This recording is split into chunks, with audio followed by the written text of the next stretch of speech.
L'homme est amené à prendre une foule de décisions. Il y en a de simples, celles de tous les jours. Mais il y en a d'autres particulièrement importantes et qui sont de nature à influencer toute une vie. Bien souvent, on a du mal à prendre la bonne décision et bien souvent, on est amené à regretter le choix qu'on a fait. Il y a une décision que tôt ou tard nous devrons tous prendre, à savoir, sommes-nous prêts à entrer en profonde relation avec Dieu? Sommes-nous décidés à entretenir une communion directe avec notre Créateur?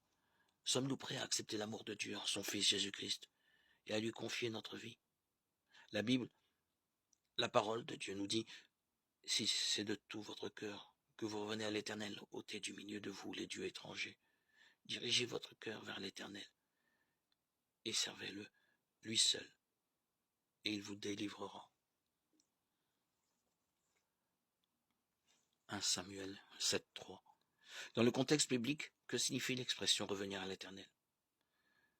La réponse nous est donnée dans de nombreux points.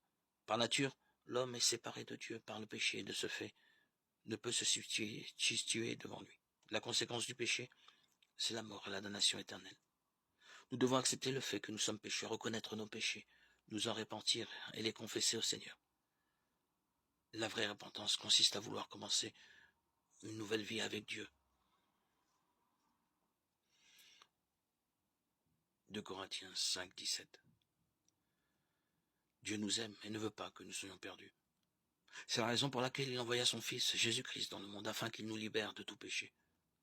Jésus est mort à la croix et il a accepté de prendre sur lui le châtiment que nous aurions mérité, à savoir la mort et l'abandon de la part de Dieu, le Fils de Dieu, est ressuscité le 3e jour et il est vivant. Jean 1, 9. Quiconque s'humilie peut, dans un esprit de repentance, venir à la croix et se laisser purifier de tous ses péchés par le sang de Jésus-Christ. Celui qui se répand vraiment ne rejette pas la faute sur les autres, mais il vient à la croix avec ses propres péchés.